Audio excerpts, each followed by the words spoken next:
Now large crowds were traveling with him, and he turned and said to them, "If anyone comes to me and does not hate his own father and mother, wife and children, brothers and sisters, yes, and even his own life, he cannot be my disciple.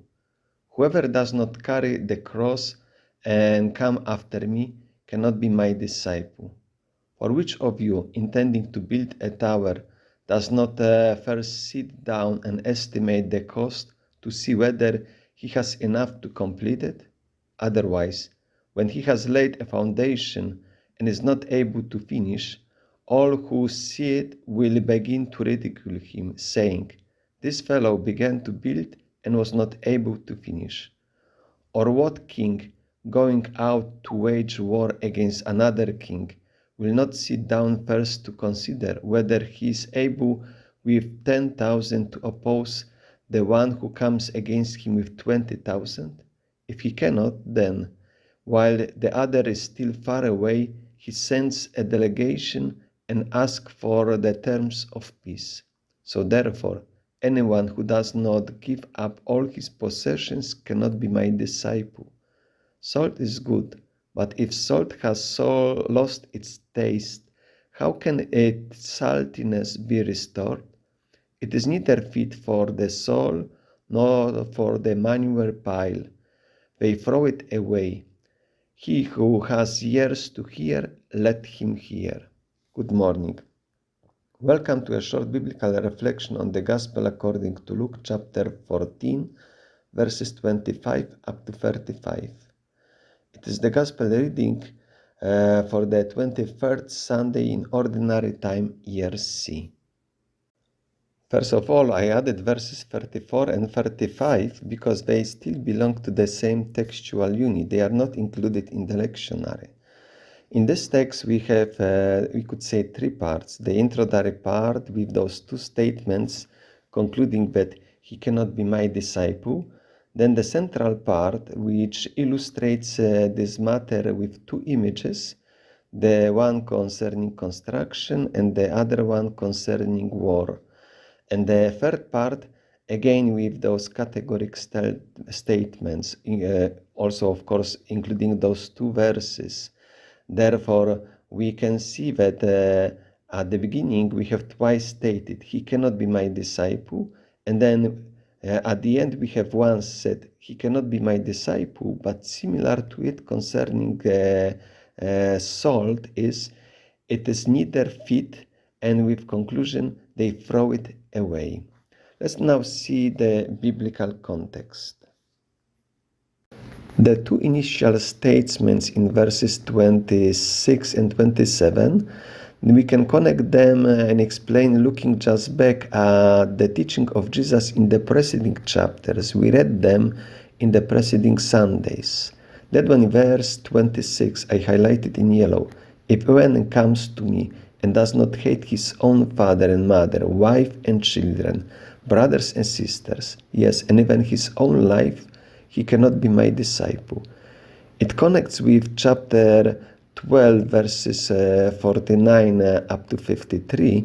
This was the gospel reading for 20th Sunday when Jesus was talking about the division within the family members. Do you think that I have come to bring peace to the earth? No, I tell you, rather division. And later on says about that division that father against son, son against father, mother against daughter, and daughter against mother, and mother-in-law against her daughter-in-law, and the daughter-in-law against her mother-in-law. Because the division comes as a consequence that those who are for Jesus, they will be persecuted by other members, family members who are against Jesus. And then the second initial statements in verse 27, I highlighted in purple. Whoever does not carry the cross and come after me, he cannot be my disciple. We can connect now with chapter 13, verses 22 up to 30, where was this question about if only a few will be saved. This was the gospel reading for 21st Sunday. And then Jesus made this statement, strive to enter through the narrow door, For many, I tell you, will seek to enter and will not be able. And then and those who wanted to excuse, they were saying, we ate in your presence and drank, and you taught in our streets. And then Jesus says, but he will say to you, I do not know you, where you come from. Go away from me, all evildoers. We could say that just physical presence with Jesus, with the proper work, with proper way of following with Jesus, those good deeds, it doesn't count. Life presence in Jesus needs to be accompanied by the way of life that attests it, proves it. That biblical context, which was just bringing back to the teaching of Jesus in the preceding chapters, show that following Jesus is demanding, as it is also now illustrated in those two images at the center of our gospel reading. That one concerning construction, but it's not enough just to start a construction, but there is need to complete it.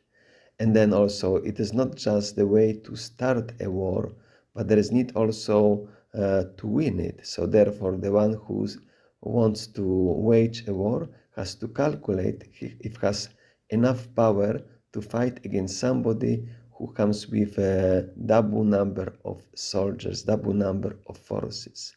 So therefore, the teaching of Jesus is demanding. It is not just a halfway.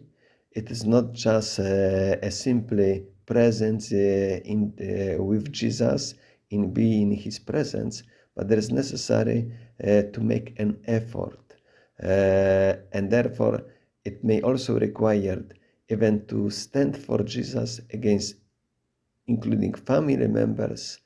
It is like that salt, that verse which I added, that salt has to have its own taste. Because if the salt loses its own taste, saltiness, then it is just thrown away. So therefore also a disciple, if has not the taste of being the disciple, is not fitting to follow Jesus. I would like to wish you a nice day, a nice reflection on this gospel reading. God bless you.